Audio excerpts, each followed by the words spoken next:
Olá, seja bem-vindo a mais uma aula do seu curso de Java. O meu nome é Gustavo Guanabara, eu sou seu professor, e na última aula a gente já começou a criar algumas coisas mais interessantes, não foi mesmo? E agora a gente vai dar continuidade aos nossos estudos em Java, aprendendo tipos primitivos e manipulação de dados. Você deve se lembrar muito bem do curso de algoritmo, e se você ainda não fez, olha ele aqui, meu querido. Você precisa saber algoritmo, eu não vou cansar de encher o seu saco. Eu sou chato. Enquanto você não estudar algoritmo, vai ser complicado para você. Você deve lembrar do curso de algoritmo que a gente tem 4 tipos básicos. O tipo inteiro, o tipo real, caractere e lógico. Então, esses 4 tipos, na verdade, no Java, vão virar 4 famílias. Então, se você tem algum problema com esses 4 tipos, você volte lá no curso de algoritmo, porque esses 4 tipos vão virar 4 famílias. Só o tipo inteiro, ele tem 4 subtipos dentro dele. Então, meu querido gafanhoto, nada de preguiça, bota os seus estudos em dia, porque senão o Java vai se tornar difícil. Volto a dizer a mesma coisa. Tem muita gente que chega pra mim e fala assim, Guanabara, mas Java é muito difícil. Eu falo, beleza, você não gosta de Java, você acha Java difícil. Como é que você se vira com o algoritmo? Algoritmo eu não sei direito não. Se você não sabe algoritmo direito, meu querido, você não vai conseguir aprender Java. Você não vai conseguir aprender linguagem nenhuma. Não existe professor santo que faça milagre. Eu não sou milagreiro, eu tô te dizendo. Eu prometi pra você lá no início do curso que eu vou fazer você aprender Java, mas você precisa me ouvir. Se você não aprender algoritmo direito, você não vai conseguir aprender Java. Não há santo que faça isso acontecer. E além dos tipos primitivos, a gente vai aprender como fazer saída de dados. A gente já viu o System.out.print e o System.out.println. Só que a gente vai ver mais 2 comandos de saída. A gente vai ver como é que vai fazer os comandos de entrada. Você vai entender que o Java não tem comando de entrada por padrão. A gente vai ter que importar alguma coisa por fora. E a gente também vai fazer nossa interface saída e entrada, utilizando o conjunto de bibliotecas Swing. Então, sem muito papo, sem muita conversa, vamos botar a mão na massa, porque, prepara o coraçãozinho. Essa aula tá grande. E eu dou uma dica pra você. Assiste essa aula aos poucos. Vai assistindo um pouquinho agora, daqui a pouquinho um pouquinho mais. Depois você assiste ela toda, pratica. Essa aula está grande, mas eu precisei condensar isso tudo na mesma aula. Pra galera que sente falta de aula grande, essa aqui, tá? Chuchu beleza. Pra quem não tem muita paciência, faz aos pouquinhos, mas não desiste. Bem, antes de começar a ver os tipos primitivos, eu tenho que te mostrar uma coisa importante que já apareceu algumas vezes, com certeza você já entendeu, mas eu vou mostrar pra vocês como é que se comenta um código. Sabe aqueles códigos que você pega que estão bem comentadinhos, que são fáceis de entender? Pois é, o programador que criou eles provavelmente pensou que alguém poderia mexer no código depois e comentou toda a estrutura do programa. Para que serve um módulo, para que serve uma determinada classe. Então, ele deixou tudo comentadinho. Como é que você vai fazer isso? Existem várias maneiras. No Java, você tem comentários de linha, você tem comentários de múltiplas linhas, como toda linguagem de programação, e a gente também tem a opção de fazer comentários para documentação. Se você quiser comentar uma linha específica, você vai utilizar o //. Esse //, tudo que estiver depois dele vai ser comentário. Você pode colocar um comando antes, logo depois do comando, depois do ponto e vírgula, botar um // e comentar esse comando. Ou então, você pode transformar uma linha inteira como comentário, utilizando o // como os primeiros caracteres. Uma outra forma de comentar é utilizando múltiplas linhas. Quando você tem muitas linhas para comentar, você vai utilizar um formato que vem do C, que é o ****. Todas essas 3 linhas que estão aí seriam comentários no Java. E aí, por questões estéticas, alguns programadores fazem isso daqui, colocam pequenos asteriscos em cada linha só para tornar a coisa mais bonitinha. Isso não é obrigatório, mas é uma tradição entre programadores fazer desse tipo. Se você vir isso, significa que esses asteriscos que estão em linhas isoladas, eles não fazem parte do comentário, é só uma questão estética. E como eu disse, existe uma terceira forma de comentar, que são comentários para a documentação. Dá uma olhada nesse comentário aí. Tá vendo? Ele parece muito com o de cima, só que no lugar de um asterisco na abertura do comentário, ele tem 2. Todo comentário de múltiplas linhas com 2 asteriscos no início serão utilizados para documentação. E você pode utilizar marcas específicas. Por exemplo, nesse código eu estou dizendo quem é o autor, qual é a versão do software e qual foi a primeira versão criada. E como esse é um curso de caráter introdutório, eu não vou me apegar a essas diretivas de documentação dos comentários em Java. Caso você queira maiores informações, faça uma busca no Google por Javadocs. E aí, você vai aprender como fazer esse tipo de coisa. Nosso objetivo aqui é criar programas simples, mas quando você se tornar um gafanhoto experiente, dá uma olhada nisso, porque isso é importantíssimo para gerar a documentação do seu sistema. Vamos passar então para os tipos primitivos, fazendo uma ligeira revisão do curso de algoritmos. Você deve se lembrar no curso de algoritmos que a gente tinha a declaração de tipos e inicialização de variáveis. Por exemplo, no meu algoritmo eu tinha a área de variáveis e a área do corpo do programa. Na área de variáveis, eu poderia declarar, por exemplo, a variável idade do tipo inteiro. Mais tarde no programa, eu poderia atribuir uma idade, por exemplo, idade recebe 3. Eu poderia também criar uma variável do tipo real, por exemplo, salário é real. Números reais são aqueles que têm ponto flutuante, ou a vírgula. Por exemplo, salário recebe 1.825,54. Lembrando que o ponto decimal, no caso do algoritmo e também no caso do Java, é o ponto, e não a vírgula. Um outro tipo de variável que eu posso utilizar é o tipo caractere. Por exemplo, a variável letra é do tipo caractere. Para fazer essa atribuição, eu poderia fazer letra recebe G, sendo que os caracteres em algoritmo ficam entre aspas. O último tipo que a gente tinha em algoritmo era o tipo lógico. Por exemplo, uma variável casado do tipo lógico. Quero saber se uma pessoa é casada ou não. Eu posso fazer casado recebe falso.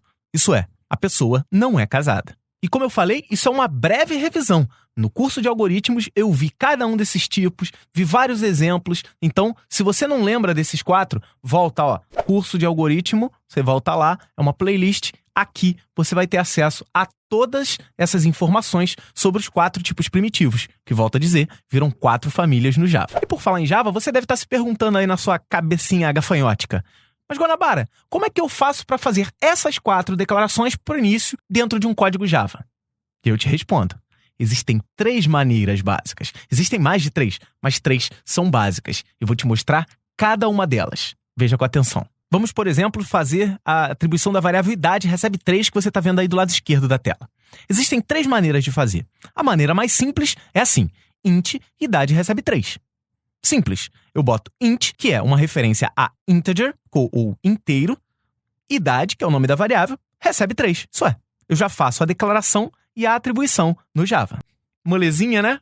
Essa é a primeira maneira. Uma coisa que eu gostaria de deixar registrada aqui é o seguinte: o Java é uma linguagem que a gente diz como fortemente tipada. Isso é, o tipo é muito importante. E caso você queira fazer tramitações entre tipos, na maioria das vezes você tem que fazer conversões ou especificações. Por exemplo, você pode dizer que esse valor 3 pode ser real, 3.0, ou inteiro, como 3. Então o valor 3 ele é inteiro e real ao mesmo tempo. Tem como eu especificar isso? Tem, e eu vou te mostrar agora. Uma técnica muito comum para especificar tipos de valores específicos é utilizando o typecast. Então, a segunda forma de declarar essa variabilidade que eu acabei de mostrar para vocês aí é dessa maneira. Int idade recebe int entre parênteses 3. Note que todos os ints que eu escrevi até agora são em letras minúsculas. Isso deve ser seguido no Java. Esse tipo entre parênteses antes do 3 quer dizer o seguinte: considere esse 3 como inteiro.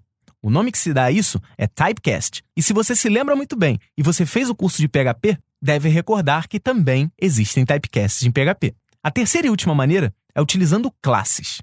E apenas relembrando, classes em Java começam com a primeira letra maiúscula. Então eu posso fazer o seguinte: integer, idade, recebe new integer, 3. Então eu acabei de te dar 3 formas de fazer a declaração da mesma variável, sendo que nas 2 primeiras elas são variáveis e na terceira opção ela é um objeto. Mas, Guanabara, qual é a diferença entre uma variável e um objeto? A gente vai ver isso mais pra frente, mas o fato é o seguinte: sempre que eu utilizar a palavra new, N-E-W, novo, dentro de uma declaração, esse new automaticamente está criando um objeto. Então eu tenho que ter uma classe referenciando ele. Então, por exemplo, aqui no meu caso, o integer, vamos olhar o código. Olha do lado esquerdo, integer, idade. Você vai falar, idade é do tipo integer. Não, integer não é um tipo, é uma classe. A palavra new, logo depois do identificador idade, indica que idade não é uma variável, e sim um objeto. E o último 3 lá quer dizer que o valor 3 vai ser considerado como um valor inteiro e colocado dentro do objeto idade. O nome que se dá a essa classe é wrapper class. Rapper.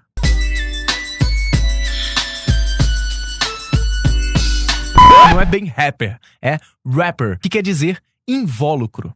Então, uma coisa wrapper, eu tenho isso aqui, eu quero botar um invólucro, então eu faço um wrapper. Vamos fazer as outras declarações. Por exemplo, a variável sal, que é real, para guardar o salário. real, como eu falei anteriormente, você deve se lembrar, é ponto flutuante. Então, no caso do Java, seria considerado como float. Então, float, Sal recebe 1825,54. Percebe ali no final que tem um pequeno f minúsculo? Isso indica que o número é float, que o número é real. Para esse tipo de declaração, se eu não colocar o f no final, o próprio Java vai dar erro. E se esse f está te incomodando, você pode fazer com que o 1825,54 seja considerado float da seguinte maneira. Float Sal recebe o typecast de float de 1825,54. Você está dizendo que esse valor é para ser considerado como float. A terceira maneira, utilizando o classes wrapper, é usando a linha float Sal recebe new float 1825,54. A maneira de declarar variáveis caracteres são o seguinte. Eu vou botar char letra recebe G. Percebe aí que o G no algoritmo tem aspas duplas e o G, no caso do Java, tem aspas simples. E o Java tem uma coisa meio incômoda que quando a gente está começando a aprender Java, ela incomoda um pouquinho. O tipo char, ele só ocupa uma letra, ele só permite armazenar uma letra. Você vai falar, puxa, mas não tem nenhum tipo que aceita mais de uma letra? Não, não tem no Java. Só que você tem uma classe para isso. Já já a gente vai ver. Calma aí, pequeno gafanhoto, você está com muita pressa nesse seu pequeno coraçãozinho. Para declarar utilizando o typecast, eu vou usar char, letra, recebe o typecast de G. Mais uma vez, eu estou dizendo que esse G deve ser considerado como sendo do tipo char. Pode parecer que para você logo no início, essa declaração com o typecast não seja tão importante, mas ainda nessa aula você vai entender melhor por que eu estou ensinando essa maneira logo de cara. A terceira maneira para usar char é utilizando a classe wrapper, que não é char, é character. Letra recebe new character G. Por fim, o tipo lógico, que também é conhecido como booleano, vai ser declarado da seguinte maneira. Boolean, casado, recebe false. Se eu quiser utilizar typecast, boolean, casado, recebe boolean de false. Se eu quiser utilizar classes invólucro, eu vou utilizar boolean casado, recebe new boolean false. Pode parecer um pouco confuso no início, porque eu estou mostrando 3 formas, mas você vai esclarecer isso ainda nessa aula, pode confiar em mim. Então você falou assim, beleza, você declarou essas 4, mas você disse, Guanabara, que os 4 tipos não são 4 tipos, são 4 famílias. E é aí que a gente entra. Existe uma tabela bem grande que a gente vai ver a partir de agora com cada um dos tipos suportados pelo Java, inclusive com as suas classes invólucro. Porque é o seguinte, sempre que você vai fazer uma declaração, o importante é você saber qual é o tipo, para você saber como é que se utiliza a declaração simples e a declaração com typecast, e também tem que entender quais são as classes invólucro. Porque você vai precisar delas mais cedo ou mais tarde, ainda nessa aula. Então o que eu vou fazer aqui é criar uma tabela com família, tipo primitivo, classe invólucro, o tamanho que ocupa na memória cada um dos tipos e um exemplo de atribuição para cada um deles. A primeira família que a gente vai ver é a família mais simples, que é a família de lógicos. Ela só tem um tipo relacionado, que a gente já viu, e é o boolean. A classe invólucro para boolean é boolean com B maiúsculo. Uma variável do tipo boolean, ela ocupa apenas um bit de memória, isso é, 0 ou 1. E um exemplo é true. Esse valor será convertido para um valor de 1 bit. A segunda família é a classe dos literais, que tem um tipo primitivo, mas tem 2 classes invólucro. O primeiro tipo primitivo é o char, que a gente acabou de ver. O tipo char, ele tem classe invólucro character e ocupa na memória 1 byte. Isso porque ele ocupa uma letra. Então são 8 bits para armazenar uma letra. Um exemplo é a letra A. Todo tipo char é colocado entre aspas simples. É importante que você lembre disso. Como eu disse, o literal só tem um tipo, então não existe mais nenhum tipo primitivo. Mas existe uma classe invólucro, que a gente vai usar bastante, que é a classe invólucro string. E é aí que eu respondo a sua primeira pergunta. Lembra quando eu acabei de falar assim, que o tipo char, ele aceita apenas uma letra, e você às vezes fica, caramba, mas só uma letra, como é que eu vou guardar um nome? Você não vai utilizar o tipo char, você vai utilizar a classe invólucro string. Não existe o tipo string no Java. Existe sim uma classe invólucro. E isso sim faz toda a diferença. Os objetos da classe invólucro string, eles ocupam 1 byte para cada letra. Por exemplo, a string Java, not, entre aspas, duplas, ocupa 4 bytes na memória, porque ela tem 4 letras. A terceira família que a gente vai ver é a família de números inteiros. Essa é a maior de todas, porque ela possui 4 tipos relacionados. O primeiro tipo é o tipo byte, que é o menor de todos os números inteiros. Sua classe invólucro é byte e o tamanho é 1 byte. Né? Sacou? O tipo byte ocupa 1 byte. Por ocupar 1 byte, ele não aceita números muito grandes. O maior número guardado dentro de um número inteiro é 127. E aí você pode perguntar, mas Guanabara, e se eu quiser um número inteiro um pouco maior? Você pode utilizar o tipo short, que tem classe invólucro short. Note que as classes invólucro sempre têm a primeira letra maiúscula, isso faz toda a diferença. Ele ocupa 2 bytes, isso é, ele tem o dobro do tamanho, e ele aceita valores até 32.767. E esse é o valor que eu vou cobrar a partir de agora para você assistir uma aula. Não, tô brincando. Ah, mas Guanabara, e se eu quiser passar um pouco de 32 mil? Tem como? Tem. Eu vou utilizar o tipo int, ou a classe invólucro integer. O tipo int ele vai ocupar 4 bytes da memória, mas ele aceita valores até 2.147.483. E esse sim é o valor que eu vou te cobrar para assistir cada aula a partir de agora. Se você ainda é megalomaníaco e precisa de um número inteiro maior do que isso, você pode utilizar o tipo long, que tem a classe invólucro long, ocupa 8 bytes na memória e aceita valores inteiros gigantes, até 2 elevado a 63. Pega a calculadora aí e tenta fazer. É um número muito grande, da ordem dos quintilhões. E aí você deve estar perguntando, mas Guanabara, por que o Java tem essa frescura? Por que o Java tem tantos números inteiros? Presta atenção, pequeno gafanhoto. Você deve se lembrar que eu falei que a linguagem Java ela foi feita para rodar em qualquer coisa, inclusive num pequeno relógio, por exemplo. Um relógio, concorda comigo que ele tem pouca memória? Então, você tem que economizar essa memória. Não adianta, então, eu ter um tipo int que ocupa 4 bytes para guardar um número.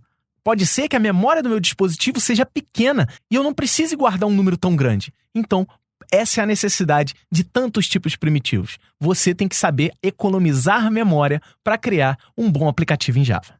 A última família que a gente vai ver é a família dos números reais, que existem 2 tipos. O primeiro é o tipo float, que tem a classe invólucro float, ocupa 4 bytes na memória e armazena valores da ordem de 3.4 vezes e elevado a mais 38. Se você precisar de um número maior, você pode utilizar o dobro de memória. Você vai utilizar o tipo double, que tem classe invólucro double, ocupa 8 bytes de memória, que é o dobro do tipo float, e guarda valores até 1.8 vezes e elevado a mais 308. Deu um trabalho, né? Então, esses são os tipos primitivos do Java. Não existe mais nada além disso. Os tipos primitivos, as classes invólucros para tratar esses tipos primitivos, e você já sabe o exemplo de cada um. Guarda essa tabela no seu pequeno coração. Dá um print. Presta atenção. Vai, tira um print screen disso aí. Dessa tabela bonita. Pronto, agora volta para mim. Guarde essa tabela. A gente vai precisar bastante dela nesse aprendizado básico de Java para iniciantes. É para iniciantes, mas eu não deixo faltar nada para você. Vamos dar continuidade ao nosso aprendizado e vamos fazer os testes desses tipos primitivos também aprendendo saídas de dados em Java. Saída de dado é quando eu pego um dado que está na memória do computador e mostro de alguma maneira para você. Nós já utilizamos os comandos systemoutprint e systemoutprintln. Vamos aprender alguns outros e também a manipular os tipos primitivos utilizando os comandos de saída. Vamos dar um exemplo aqui. Vou criar uma variável float, nota, recebe 8,5. Note que como eu não utilizei typecast, eu tenho que colocar aquele F lá no final. Para escrever essa nota na tela, eu posso usar systemoutprint, sua nota é, concatenado, esse mais pode ser soma ou concatenação, ou você pode utilizar o systemoutprintln, sua nota é, nota. Na verdade, esse ln vai fazer a diferença somente do salto de linha. Vamos ver isso funcionando no nosso NetBeans. Então, vá até seu ambiente e abra o NetBeans para a gente poder criar uma classe esperta aí. No seu ambiente do NetBeans, você vai criar um projeto novo, clicando aqui no botãozinho amarelo. Vamos criar uma aplicação Java normal. Clique em próximo. E nós vamos chamar de tipos primitivos. Tudo junto, começando com a letra maiúscula, que é o nome do projeto. Vamos deixar ele criar a classe principal. Clique em finalizar e os arquivos serão criados. Depois desse processo, ele vai abrir a classe principal já com o código pronto para você, aqui no lado esquerdo. Então ele criou isso daqui. Nota aqui, isso aqui é um comentário de múltiplas linhas. Isso aqui é um comentário de uma linha, que nós vimos no início da aula. E isso aqui é um comentário para documentação. Nós temos aqui todos os tipos de comentário que a gente já viu anteriormente. Vamos fazer aquele exemplo. Float, nota, igual a 8,5. Tá vendo? Se eu botar ponto e vírgula aqui, ele vai dar erro. Por que ele deu esse erro? Porque o tipo é incompatível. Mas se eu disser aqui, ó, F, ele parou de reclamar. Outra forma de fazer é dizer, eu quero que esse 8,5 seja float. Então eu boto typecast na frente, ele também não reclama. Nós vamos manter com o Fzinho no final. Resultado é exatamente o mesmo. Agora nós vamos fazer aqui system.out.print. Abre aspas, a nota é concatenado com nota. Viu que ele não deu erro nenhum. Vamos apertar o play e na tela de terminal ele vai escrever a nota é 8,5. Percebe aqui que o construído com sucesso aparece bem do lado. Isso porque eu não dei um salto de linha. Então, para dar um salto de linha, eu posso vir aqui, ó, print ln. Então, logo após escrever a nota é 8,5, ele vai pular uma linha. Para isso que serve esse ln. Vamos apertar o play de novo. Olha lá, a nota é 8,5 e agora ele pulou para a linha de baixo. E uma coisa que às vezes incomoda os pequenos gafanhotos iniciantes é essa coisa do system.out.print. Porque você vai aprender em PHP. Para escrever na tela, echo ou print. Acabou. Por que no Java ele tem que ter system.out.print? Existe uma maneira fácil de você, utilizando o NetBeans, escrever isso, né? A gente tem system.out. Então é só escrever salt. Ó, vou apagar essa linha aqui. Vou mostrar uma maneira simples. Você vai escrever tudo em minúsculo, salt, S-out. E aí, você vai apertar no teclado a sua tecla Tab. Apertando Tab, magicamente, tudo se transforma em System Out Print LN. Aí eu posso colocar a nota é mais nota. Facinho, né? Isso é muito simples. Você utilizando a sigla SALT, sempre que eu for fazer na tela agora, eu vou te escrever SALT. Isso nas aulas mais para frente também. Mas você tem que lembrar que você tem que escrever SALT e apertar a tecla Tab.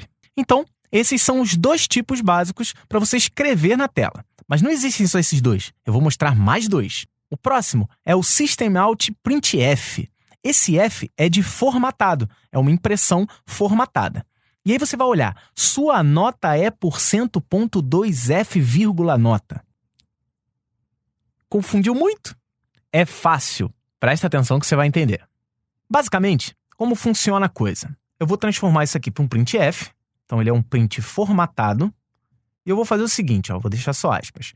Vou botar a nota é e depois eu vou querer escrever um número real. Real ou float, não é isso? Então, %f. Então, basicamente, o que eu vou querer é o seguinte. Escreva a nota é %f e nesse %f eu vou colocar a nota. Então, vírgula, nota.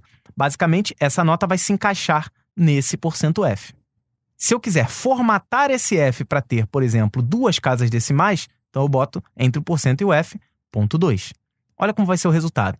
Esse é o resultado anterior, ó. A nota é 8,5. Então, se eu quiser que essa nota seja 8,50, eu tenho que fazer uma impressão formatada. Olha lá o resultado, 8,50, já formatado com 2 casas decimais. Uma coisa que pode estar te incomodando é que ele não quebrou a linha. Para quebrar a linha, você vai colocar contrabarra N minúsculo, para cada quebra de linha. Vou mandar executar. Tá lá, ó. A nota é 8,50 e tá lá. Se você quiser com uma casa decimal só, uma casa decimal. Executando, tá com uma só. Se eu quiser com 4 casas decimais, também posso botar. Olha lá, ele vai fazer o 8,5 escrito com 4 casas decimais. Vamos fazer um outro exemplo aqui, ó. Por exemplo, eu posso colocar aqui string nome igual Gustavo. Nota 8,5. A nota de %s para string é %.4f. Então, basicamente, eu tenho 2 coisas a substituir. Primeiro, uma string, depois um número real. Então, eu tenho que colocar primeiro a string, depois o número real. Executando, a nota de Gustavo é 8,5. Agora ficou fácil. Além de utilizar o printf, eu posso usar essa mesma sintaxe com um outro método. No lugar de utilizar printf, eu posso utilizar o system.out.format. A sintaxe é exatamente a mesma. Então, no lugar de utilizar printf aqui, eu posso utilizar format sem perder nada. Eu vou executar e o resultado vai ser exatamente o mesmo. Vou colocar aqui que eu tirei 2,5, porque eu sou meio lerdo, com uma casa decimal. A nota de Gustavo é 2,5. E aí? Ficou claro? Então, essa é a maneira de mostrar dados na tela utilizando o terminal. Mais para frente a gente vai ver como é que se faz isso em tela gráfica. Mas antes de partir para a tela gráfica, eu preciso mostrar uma coisa para vocês. A gente já viu a saída de dados. Agora, a gente vai aprender como fazer a entrada de dados. Entrada de dados é todo dado que está fora e eu quero colocar ele para dentro do computador.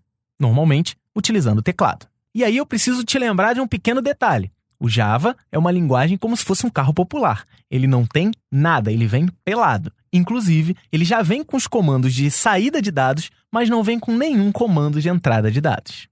Se você se lembra muito bem, a gente tinha o Java, e o Java ele já vem com o conjunto de bibliotecas que é o java.lang. O java.lang ele já vem carregado, então eu não preciso realizar nenhum tipo de importação prévia. Acontece que o java.lang ele não tem um comando específico para entrada de dados. Então, eu vou ter que utilizar uma outra classe, que é a classe java.util.scanner.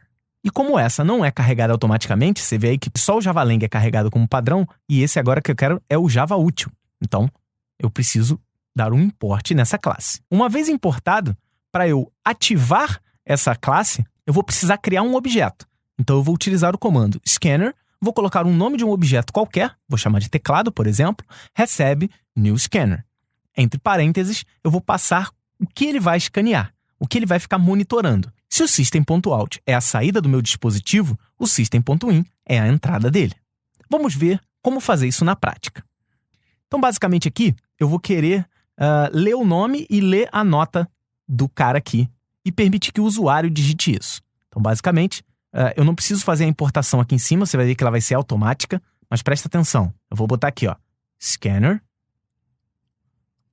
dá o nome do objeto, teclado, pode ser o nome que você quiser, chamei de teclado, igual new, lembra que a palavra new é poderosa, cria um objeto, scanner, e entre parênteses eu vou colocar qual é o dispositivo que ele vai monitorar. Então, vou colocar entre parênteses aqui, ó, system.in.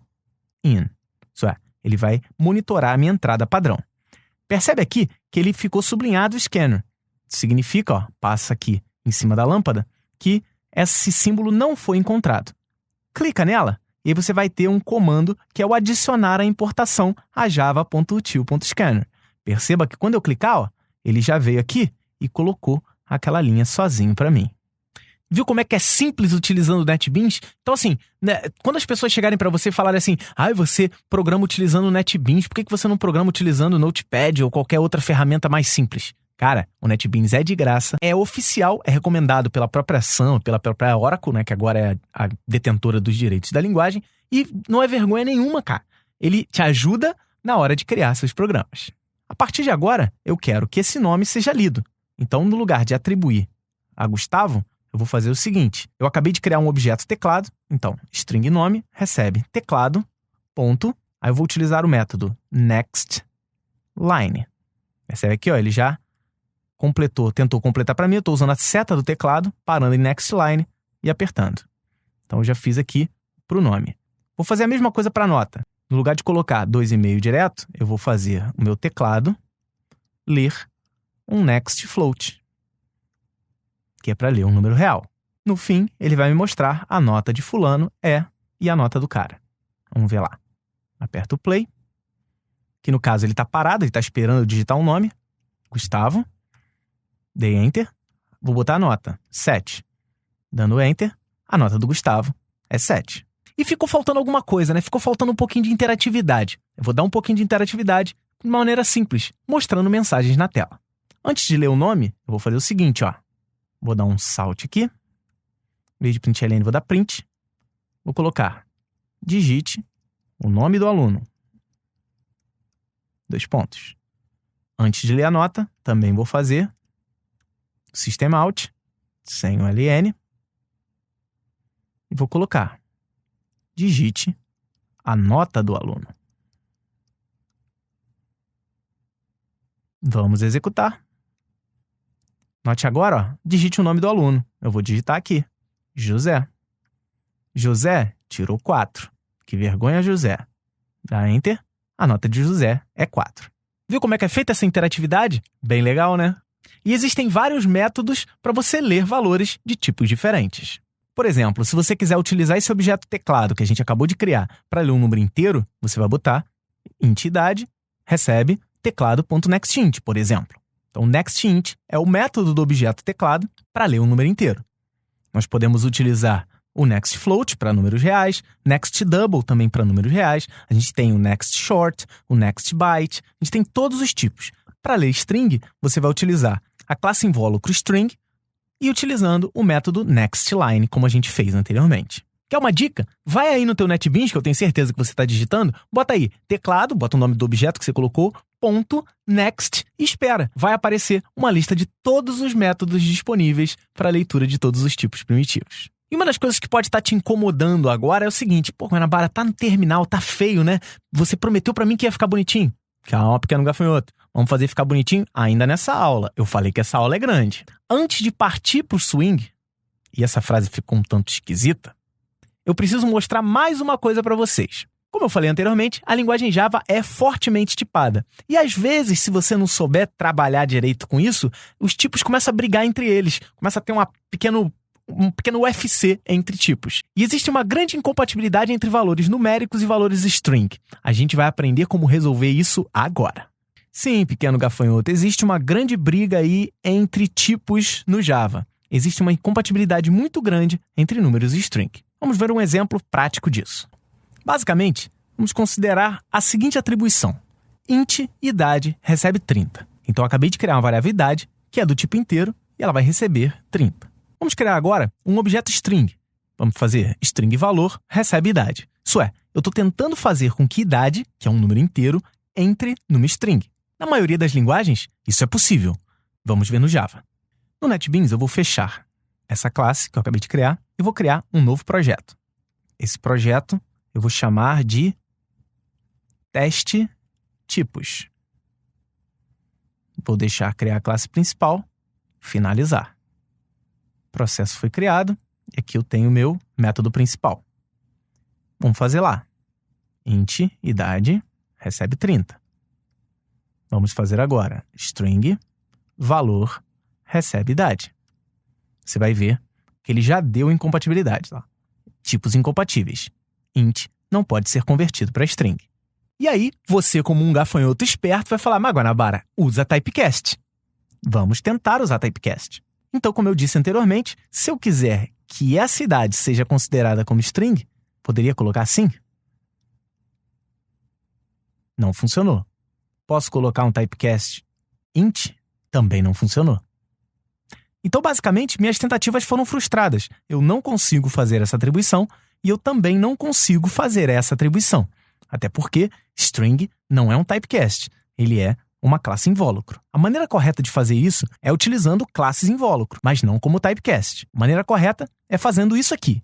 String valor recebe a classe invólucro integer e como toda classe tem métodos, eu tenho um método chamado toString. Isso é, converter um número inteiro para string. Integer toString. Vamos fazer isso então. Então, eu tenho que pegar essa idade aqui e converter. Ela é um número inteiro, ponto, toString. Então, eu estou convertendo a minha idade para string e jogando dentro do valor. Perceba que agora ele não deu problema nenhum. Posso, inclusive, mandar escrever na tela o valor. Ele vai me mostrar 30. Funcionou sem problema. Tudo graças à minha classe invólucro e o método toString. Viu como é que a gente resolve uma briga? Então, o tipo inteiro e o tipo string não se falavam. Agora eles se falam graças à nossa classe invólucro. Viu como é que as wrapper classes são importantes? E você pode estar se perguntando, como é que eu faço o contrário? Será que dá problema? Vamos ver. O contrário seria fazer o seguinte. Eu tenho uma variável string, valor, recebendo 30, uma string, e eu tento fazer com que, criando uma variável idade, esse valor seja colocado dentro dela. Vamos ver se isso funciona. Vou transformar esse código aqui em comentário. Então, eu vou fazer, barra asterisco. Asterisco barra no final. Acabei de criar um comentário. Nós vamos fazer o seguinte. String valor recebe 30. Porque é uma string. Vamos fazer com que int idade receba valor. Deu problema. Passando o mouse aqui, tipos incompatíveis. Então, essa atribuição é inválida. E aí você pode estar pensando, Guanabara, usa typecast, porque agora int é um typecast. Vamos ver. Então, vamos fazer com que esse valor aqui seja considerado int. Ainda deu problema, porque os tipos não podem ser convertidos. Olha lá, tipos incompatíveis. String não pode ser convertida para int. Por quê? Porque eles brigam, não esquece disso. Então, a nossa segunda maneira também é frustrada, porque eu não consigo fazer. E adivinha quem vai ajudar a gente? Mais uma vez, classes invólucro. Vamos fazer a atribuição dessa maneira. Idade recebe integer.parseInt de valor. Parse é converter. Então, eu vou fazer com que um valor seja convertido, seja parseado para inteiro. Sendo assim, eu vou ter que pegar esse valor, converter, utilizando a classe integer. ParseInt de valor. Note que agora, sem problema nenhum, eu consigo, inclusive, escrever na tela a idade. Ele vai me mostrar 30. E tudo isso que eu fiz para os valores inteiros também podem ser feitos para valores reais. Vamos ver somente um exemplo. Eu vou fazer aqui 30,5 e eu vou mandar converter utilizando a variável float. Então, eu vou ter que esse valor vai ser convertido pela classe invólucro float.parsefloat. Note que ele não deu problema nenhum. Executando, ele me mostrou 30,5 sem problema nenhum. Se você quiser, você pode ainda botar um print formatado para %.3f, por exemplo, 3 casas decimais. Manda mostrar. Ele mostrou lá com 3 casas decimais depois dela. Beleza? Isso funciona para todas as classes. Se você está com alguma dúvida, volta naquela tabela que eu falei para você tirar um print, né? Eu não dou ponto sem nó. Dá uma olhada em todas as classes invólucro. Todas elas possuem métodos específicos. É só você fazer seus próprios exemplos. E agora que nós resolvemos todas as brigas entre tipos numéricos e string, vamos ver como fazer isso utilizando interface gráfica. Chegou a hora, nós vamos fazer tudo isso utilizando o Swing. Basicamente, eu preparei o seguinte exercício. Nós vamos ter uma interface onde eu tenho 2 caixas de texto, um símbolo de mais para somar elas duas e um botão de igual. No final, um 0. O valor que eu digitar na primeira caixa e o valor que eu digitar na segunda caixa, quando eu clicar no botão igual, vão ser somados e será mostrada a soma no valor final que está à direita. Antes da gente partir para o NetBeans, eu quero decidir uma coisa com vocês aqui. Vamos colocar alguns nomes nos objetos que eu vou utilizar. A primeira caixa, eu vou chamar ela de txtn1 e vou deixar o text dela vazio. A segunda caixa, ela vai se chamar txtn2 e o text também vazio. O botão, eu vou dar o nome dele de btnsoma e o text dele vai ser igual. Por fim, o label com o valor 0, ele vai se chamar lblresultado e o text vai ser 0. É importante que a gente decida os nomes antes para a gente poder trabalhar. Então, se você fizer com um nome diferente do meu, o teu programa não vai funcionar. Então, não adianta depois chegar para mim no Facebook, no Twitter, no YouTube, onde quer que seja, e falar, Guanabara, o meu não funcionou porque eu mudei o nome. No início, uso os nomes que eu coloquei, pequeno gafanhoto. Partindo para o NetBeans, vou fechar a minha classe atual, vou dar uma encolhida aqui nos meus projetos e vou criar um projeto novo, que é o projeto Soma com Swing. Vou criar Java, aplicação Java, vou chamar de Soma Swing, vou desmarcar a minha classe principal. Sempre que eu for utilizar um programa com Swing, eu desmarco a classe principal porque eu não vou precisar dela. Se você não desmarcar, vai dar problema. Finalizar. Já criei aqui e vou criar um novo arquivo. Só que esse arquivo vai ser swing jframe. Partindo para o próximo, essa é a tela de soma e eu vou colocar ela no pacote cursoemvideo.soma. Finalizar. Eu já estou com o pacote criado. Aqui, ó, pacote, a classe, que já está como jframe. Não vou precisar do terminal nesse momento. Vou dar uma encolhida nele. Vou juntar a paleta aqui com a janela de propriedades para ficar da mesma forma. Caso você chegue aqui e tua tela esteja bagunçada, nunca se esqueça, você vai clicar em janela e redefinir janelas. Ele vai voltar para a tela como era antigamente. Então, essa aqui é a tela que eu vou colocar. Lembrando que aqui você tem o projeto e o código-fonte que eu posso mexer. Vamos criar rapidamente, utilizando a paleta, os controles que eu quero. São 2 campos de texto, text field, outro text field. Eu vou ter um label, que vai ficar aqui no meio, depois eu vou colocar ele lá. Eu vou ter outro label no final, que é para colocar o 0, e vou ter um botão aqui, que é o meu botão de igual. Vamos configurar agora os nomes e textos conforme eu tinha antes. Botão direito no primeiro, o nome da variável vai ser txt_n1, como a gente tinha declarado lá. Lembre, o n aqui vai ser maiúsculo, mas como ele é nome de objeto, eu vou começar com o T minúsculo. Ok? Utilizando o camel case. Vamos modificar o texto. Vou apagar. Ele diminui aqui, depois a gente pode aumentar de volta. Vou largar aqui uns 43 de largura. Fazer a mesma coisa com esse segundo.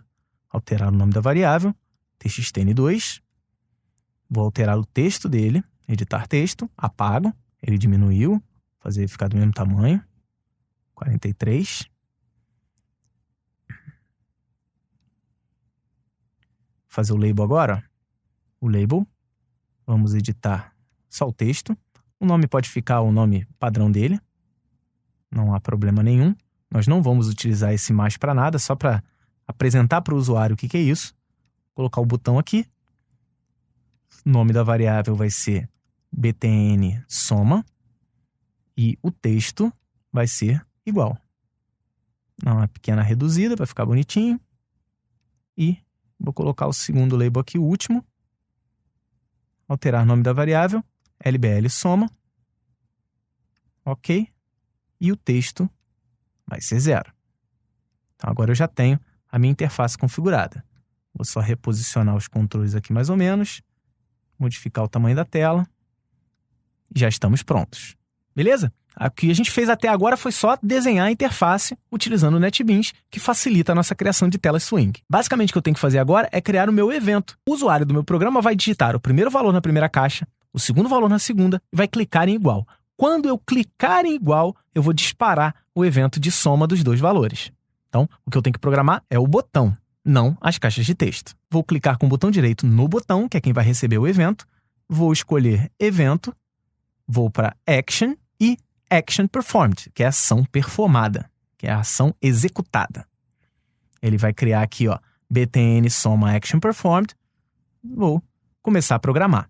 Basicamente, o que eu vou querer é o seguinte. Eu vou ter uma variável int para o n1 e int para o n2. Então, eu quero que o n1 venha para cá, o n2 venha para cá. E aí surge uma dúvida. Como é que eu tiro o dado de dentro de uma caixa de texto? É simples, vem comigo. Vamos tomar como base aquele meu LBL resultado ali. Você deve lembrar que a gente modificou a propriedade text dela. Vamos considerar o seguinte. Existem os métodos acessores. Nós temos do LBL resultado, nós temos, por exemplo, a propriedade text. Então, eu tenho 2 métodos acessores. Um método getter e um método setter. O método getter é pegar o valor que está dentro. O método setter é colocar um valor lá dentro. O método getter para text seria o nome do objeto, .getText. Isso é, pegue o texto. O método setter seria o nome do objeto, .setText. Isso é, mude o texto. Então aqui, ó, meu N1. Como eu quero pegar o texto de txt_n1, então eu vou botar txt_n1, que é o nome da minha caixa de texto, .getText, que é o meu método getter. Você vai perceber aqui, ó, que ele deu um pequeno problema. Passo o mouse em cima, tipos incompatíveis. String não pode ser convertido para inteiro. Basicamente, esse programa deu problema. Então eu botei lá uma variável para o número 1 e mandei jogar o getText da caixa de texto. E isso deu problema. Isso porque a variável é inteira e o que eu estou pegando de texto é string. Então, basicamente, o que eu tenho que fazer é converter esse valor string para inteiro. Como? Utilizando nossas queridas classes invólucro. Então, eu vou poder fazer o integer.parseInt disso tudo. E aí sim, isso vai funcionar. Então, para resolver esse erro, basta que eu coloque isso aqui entre parênteses.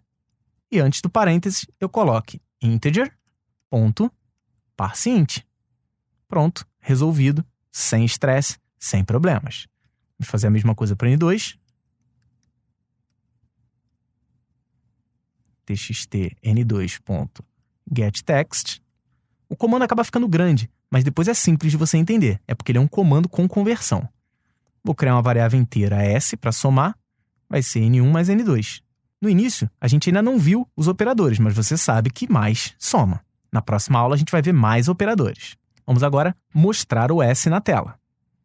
Meu LBL soma.setText. O getText pega, agora eu quero mudar o texto. Então, setText S. Ele me deu um erro, passando o mouse em cima, tipos incompatíveis, inteiro convertido para string. Você já sabe que é a briga, né? Não precisa nem reclamar muito. Vamos converter utilizando integer.toString de S. Ele não deu erro mais. Com isso, a gente termina o nosso código. Caso você não tenha digitado, pause o programa agora, digite o seu código do evento para a gente poder continuar. Por fim, vamos apertar o play, perguntar qual é a minha classe principal. Eu vou dizer que é a minha tela de soma. Ok. O meu programa foi executado. Vamos fazer aqui. 6 com 9 deu 15. E aí, gostou? Faça seus testes, faça suas modificações no seu código e pratique. A prática vai te levar à perfeição. Como eu te prometi, essa aula foi grande, mas ela pode ser dividida em pequenas aulas, ela pode ser digerida aos poucos. É o que eu recomendo. Mas, por enquanto, eu fico por aqui, porque essa aula, finalmente, graças a Deus, chegou ao fim. Os editores devem estar arrancando os cabelos nessa hora. Eu gostaria de pedir o que eu sempre peço. Clicando desse lado aqui, você vai se inscrever no canal e sempre que tiver uma aula nova, pequena ou grande como essa, você vai ser avisado por e-mail. Marca também do lado da engrenagem, quero receber mensagens por e-mail. Clicando desse lado, você vai ter acesso à playlist. Todo o curso de Java está condensado aqui dentro. Clicando aqui, você vai direto. Aqui no meio é a experiência completa. Aqui você vai acessar o site do curso em vídeo. Lembrando que aqui em cima agora a gente tem o botão de interatividade, que é um pequeno izinho que fica aqui em cima. Aqui tem links importantes. Tudo que eu for mostrar para vocês, o que eu julgar importante, tá aqui em cima. Vê quais são as aulas importantes, né? Vai abrir uma telinha aqui do lado. Não sei se o seu celular é compatível com isso, mas vê pelo navegador web que você vai ver com certeza. Então aqui em cima deve ter um izinho, clica sobre ele e você vai ver todos os links que eu preparei para essa aula para você. É a interatividade do curso em vídeo. Cada curso novo, uma novidade. Estude bastante, pratique. Essa aula foi bem grande. Na próxima aula a gente vai ver operadores, como é que a gente vai trabalhar esses cálculos. A gente fez só uma soma simples aqui. Como é que a gente faz mais cálculos, que tipo de operadores, quem é feito primeiro, quem é feito depois. Isso só na próxima aula, Pequeno Gafanhoto. A gente se vê na próxima semana. Um forte abraço e até a próxima.